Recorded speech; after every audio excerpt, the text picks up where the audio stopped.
من واحد رحيم رسول كان ميراني ناسراهم بحاجي واحد دانشتي بينجوينم اما كبير من كردوا لبرخاتي فلاح خوشويستكاني امنا وچيا ام دزگانه دا بمزينو معملان دا بزينو هلي كار بو چند گنجكي اشاركشمان دابين بكين ام دزگانه من لا سينه وهناوا چند دزگايا كار روزانه توانای برهمناني 6000 سنوقمان هيا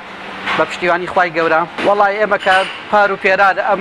سەبەتە پلاستیکانە لە ئێرانەوە هەو زۆر بە ئەستەم و زۆر بە قورسی هات ئیتر بیرمان لێ کردەوە کە ئێمە ئەم دەستگانە بێنن و دای مەزرێنین لەبەر خاتی فەلاحەکانیش و هەلیگار کاریش بۆ چەند گەنجێک بەڕەخسێنی پارەکە یەک سنوق 750 دینار بووی ئێمە لەسەر کارگەکەش ئەین بە 500 دینار کوالێتیشی زۆر لەوەی ئێران باشترە.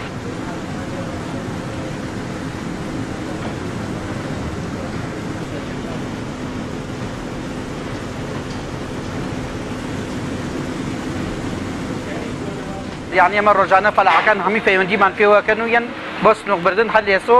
سنوقی خۆیان بەبێەوەی ئێشتا بەرەوەکان پێگەشت بێ سنوقی خۆیان ئەبەن و دایانێن لەبەرەوەی کە بۆ کوپار و پێراکە ئەزمە بۆ دەستیان نەکەوتووە ئەم ساڵیان هەر لێسۆ سنوقی خۆیان ئەبەن پاس بۆ خوا لەخوا بە زیابێ زۆر شتێکی باش و سەرکەوتووە 24 ساعت کارەکە و هیچ کێشەیەکمان نییە بە پشتیوانی خوا گەورەتری شەکەین و پەری زیاتری پێین کە بتوانین نەک بۆ پێنجوێن بۆ شارە زۆریش دابین بکەین بە پشتیوانی خۆی گەورە بەس جارەکە بۆ قەزای پێنجوێنە ئێشتا بەشی ئەوە ناکە کە بەشی دەروی پێنجوێن کات بەس لە داهاتوێکی نزیکە ئیشاڵڵا چەند جیازێکی تری ژێنین و پەری پێین و گەورەیەکەین و هەلی کار بۆ چەند گەنجێکی تری ژەڕەخسێنی لە ئێستا دوو جیاز کارەکات لەگەڵ ئاشێک و دوو باڵەبەر و لەگەڵ و شکەرەوەیەکە بە تەمەین ئیشاڵڵا گەورەیکەن کە بیکەین بە چەند جیازێک وەشتی تریشی لێ دروستکەن وەکو بۆریەکانی ئاو ئاوڕۆ و ئەوانیشە بۆی دروست بکەین بە لوعەی قەترە و ئەمانە هەمووی دروست بکەین ئینشاءڵڵا.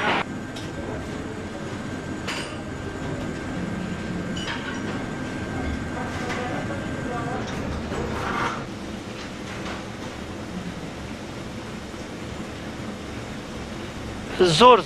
ئەوە پێویستە نەک بۆ تەنیا قەزای پێنجوێن بۆ هەموو کوردستان هەموو کارگەیەک پێویستە یعنی ئەبێ خەڵک بیرکاتۆ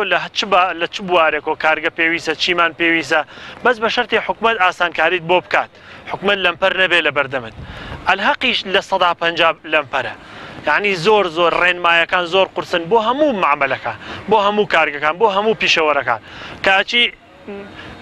لە هەموو دایرەکان لە هەموو شوێنە مشکلت بۆ توژە بێت ڕۆژانە ئەگەر هەموو شەفتەکانیش پێ بکەین 5000 سنوقمان ئەبێت.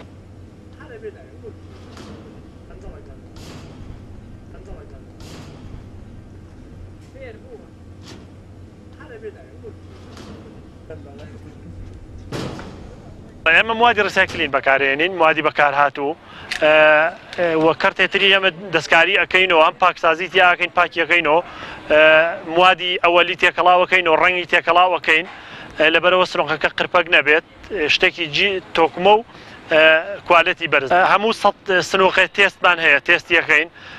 وەک سنووقی خراپ بوو ئەوانش ناخینە بازاڕۆ 100% لە کوالەتەکەی دڵنیانەبی ناین بە فەلاحێمە نایفرۆشین هەموو 100 سنووقی هەموو سەعاتێک کەرتێک تێستی سنووقەکە ئەوە کە دروست کراوە یەک دوانێکی لە دەرەیەنین تێستیەکەین.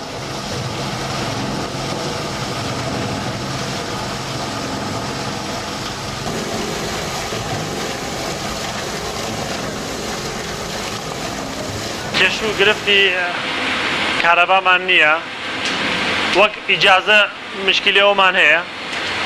وەک کرێکان مشکلی کرێکانمان هەیە هەمیشە وەڵی خەڵک کاسب نیە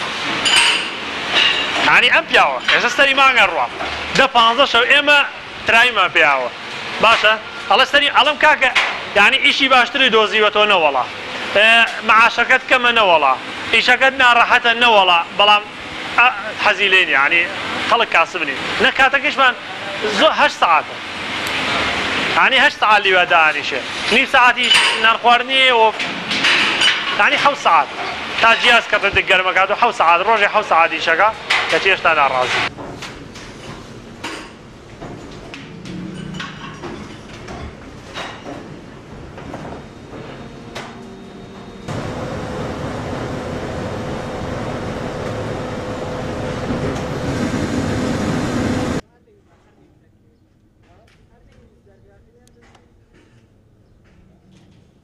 کارگەکە ئێمە ئیجازەی ڕسمیمانەشتا دەرنێناوە بەس وەک هاوکاری لێرەوە دەستی ماندووی کاک زانای قایمقام و کاک ڕۆفی شارەوانی هەموو دایرەکانی پێنجوێ بەڕاستی زۆر هاوکارمان بوون 100% هاوکارمان بوون لەبەرەوە ئێمە هەم بۆ خەڵکی شارەکە هەلی کارمان ڕەسانەوە هەم هاوکاری جوتیارەکانەکەین ئەوانیش بەو ڕۆحیەتە هاوکاریان کردوین بەڵام وەک حکومت بۆ خوارۆ بەڕاستی هاوکاری کەس نییە نەگێمە ینی چەندین کارگەیتریاتیا هەمووی گرفتارە بەدەستەوە سوودەکان ئەم کارگە ئێمە یەکێ لە شتە مهمەکان ئەوەیە کە دۆستی ژینگەین یعنی ئەو لایلۆنە کە ژینگە دۆستان و حکومات بەدەستی و وەیلانن ئێمە ئەیکەینەوە بەسنەوە بەڵام لەگەڵەوەیشە یەکێ لە مشکلەکانی ئێمە ژینگەیە بۆمان ژینگە مشکلەمان بۆ دروستەکان کە چەندێ هاوکاری ژینگەین ئەوان لەولاوە هاوکارمانین بەڕاستی مشکلەمان زۆر بۆ دروستە سنووق بەپێی خواستە بەپێی خواستە 15 کیلۆیمان هەیە 10 کیلۆیمان هەیە ئەوانەمان هەیە بڵێنەوە جوتیارە کێدە ئەڵێ ئەوە 1000 سنووقمەوێ بەو قیاسە لەگەڵ پێگەشتنی بەرەوبوومەکان پارە ئەگەر بەرەوبوومەکە پارە بکە کابرای فەلاحی ئەیڕنێ ئەگە پارە نەکان نەیە سنووق لە منەکڕێ نە بەرەوبوومەکەی خۆشیە فرۆشێ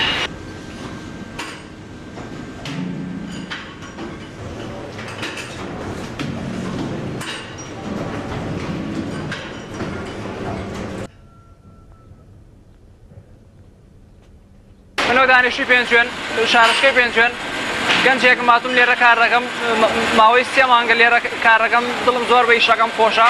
هیوادارم چەند کارگەیشی ئاوا چەند کرێتەوە لەبەرەوەی هەلی کاری بۆ چەنەها گەنجی وەک من ڕەخساندووە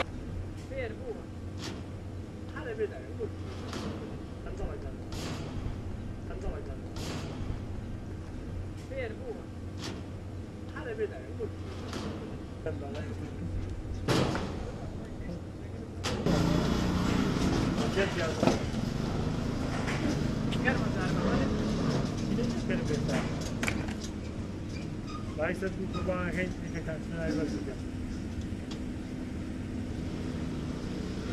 Böyle dürüst kırmızı ama bu yak vermezse.